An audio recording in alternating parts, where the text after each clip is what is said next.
Okay, so maglalaro kami ni Atina ng bato-bato pick. Ito siya. Tapos kapag yung natalo ay bubuhatin sa likod yung panalo. So, let's get started.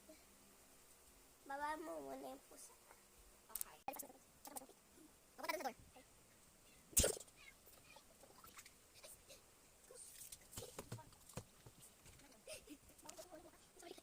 Papunta na sa